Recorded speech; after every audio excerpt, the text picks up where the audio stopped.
안녕하십니까, 도리만입니다. 자, 오늘 첫 번째 방송인데요. 앞으로 여러분들 돈 많이 버는 이런 영상들 많이 올려드리겠습니다. 오늘은 130조 아니 140조로 성장하는 ETF 시장, 특히 이 MZ세대들의 주식 대안으로 생각하는 이 ETF, 여러분들 자, 대한민국 대표 종목 삼성전자 그리고 반도체 ETF, 차이나 ETF 어떤 것을 선택해야 할까요? 자, 이 대한민국 주식보다 더 나은 이유에 대해서 오늘 얘기 드릴까 합니다. ETF 순자산 총액이 지난해 말 대비 10조 4,924원이 증가를 했다고 합니다. 자, 근데 이 증가 속도가 정말 더 빨리 이루어지고 있는데요. 지난해 6월 100조 원을 돌파한 데 이어서 12월 말에 120조를 넘어섰는데 3개월이 채 되지 않은 다시 10조 원이 붙어서 국내 ETF 순자산 총액은 지난 9일 130조 원을 돌파했고요. 3월 달에는 무려 지금 140조 원을 돌파했다. 지금 이런 기사들이 나오고 있어요. 자, 그렇다면 이 국내 ETF 시장 점유율 한번 보시면, 자, 한때 90% 넘게 점유율을 차지했던 이 삼성자산운용이 지금 40% 밀렸지만 그래도 아직까지 1등을 차지하고 있고요. 그 자리를 지금 미래에셋자산운용이 야금야금하면서 지금 어느새 비슷한 수준까지 올랐습니다. 그리고 그 밑에 보시면 KB, 한국투자신탁, 신한, 키움, 하나 등등이 지금 올라 있는데요. 자, 여기서 1위부터 5위까지 이 국내 ETF 시장 점유율 1위에서 5위를 차지하는 이 자산운용사들 모두 삼성 출신이라는, 어쨌든 지금은 삼성 출신들이 이 ETF 시장을 장악하고 있습니다. 자, 그런데 주요 자산운용사의 2022년 그리고 2023년 연간 순이익 추이를 보시면 신기합니다. 이렇게 자산이 증가하면 순이익도 증가를 해야 되는데, 보시면 삼성증권을 제외하고는 모두 어떻게 됐습니까? 지금 순이익이 하락하는, 참 말도 안 되는 이런 현상이 나타났습니다. 왜 일어났을까? 바로 스스로 경쟁 가열이 수익 악화를 불러온 원인이 됐는데요. 자, 그럼에도 불구하고 왜 이렇게 이 ETF 시장을 이렇게 경쟁을 할까요? 바로 그 이유는 ETF 선점 효과가 무엇보다 중요한 시장이기 때문에 그렇습니다. 특히 이 ETF 시장에는 지수의 우선적 사용권이라는 게 있는데요. 자, 이 운영사들이 지수 사업자와 독창적인 지수를 고안해서 ETF를 상장할 경우 일정 기간 동안 뭡니까? 다른 운용사는 해당 지수를 사용하지 못하도록 하는 것이죠. 자, 그렇다 보니까 이 선점 효과가 무엇보다도 중요하고 이 독창적인 상품을 만드는 운용사에 유리하게 작용할 수밖에 없는 시장이다, 이렇다는 거죠. 자, 그렇다면 왜 제가 이렇게 ETF 시장이 중요하다 이렇게 얘기하는 것일까요? 자, 먼저 이 대한민국을 대표하는 삼성전자 3개월 수익률 한번 보실까요, 여러분들? 작년 10월 달에 6만 원대였습니다. 그죠? 자, 그런데 최고가 7만 9천 원. 여기까지 갔으면 20% 먹을 수 있었습니다. 하지만 솔직히 매도 시점 찾기 쉽지 않았습니다, 이번에. 그죠? 그러면서 지금은 7만 원대에서 계속 움직이면서 지금 겨우 10% 남짓 나왔어요.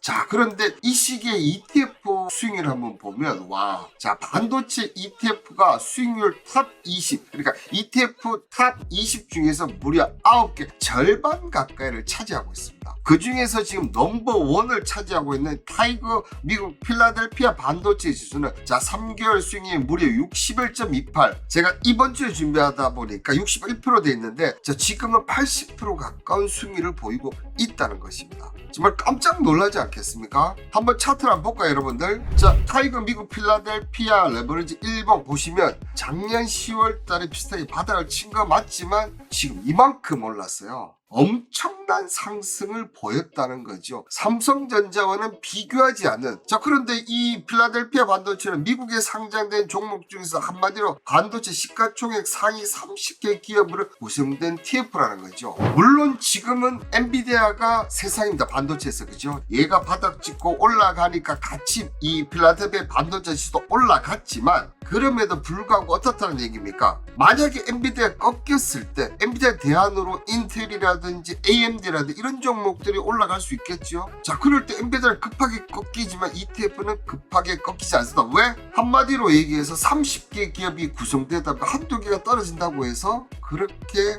영향을 받지 않는다는 겁니다.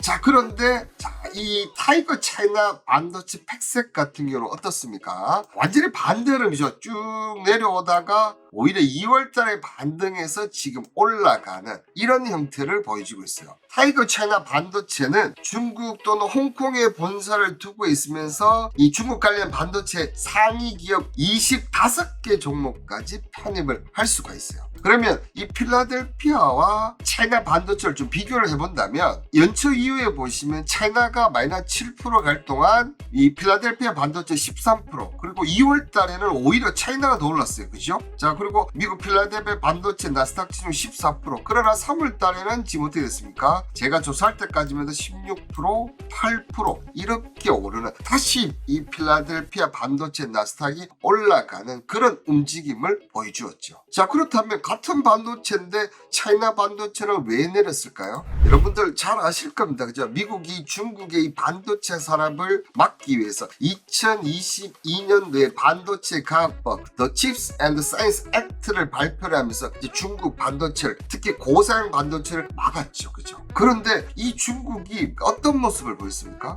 자, 중국 하위 스마트폰 메이트 60%를 출시하면서 결국은 고사양 반도체 7mm 나노 첨단 반도체를 만들기 시작했다는 거죠. 자, 그렇게 되니까 미국이 야 이거 문제가 생긴다 안 되겠다 고사양이 아니라 저사양까지 막아야겠다 하면서 이걸 만든 그쪽 중국 최대 파운드리 기업 SMIC를 또 제재를 가하기 시작했어요. 그렇다면 중국이 계속 밀릴 것이냐? 이제 중국도 진화를 하기 시작한다는 거예요. 자, 보시는 대로 다음 차기 이렇게 미국이 중국 제재가 보면 패키징이거든요. 그러니까 이 패키징을 말레이시아에 지금 맡기면서 자, 너가 때려봐라. 우리는 벌써 대안을 마련해놨다. 특히 패키징 같은 경우는 지금 파운더리 반도체 핵심이죠. 자, 대만과 중국이 장악하고 있는 이 패키징을 절대 놓치지 않겠다. 그러면서 너희 아무리 막아도 우리는 고사양 반도체를 만들 수 있다는 거죠. 이렇게 중국은 기업 대비 차원에서 이렇게 하고 있다는 겁니다.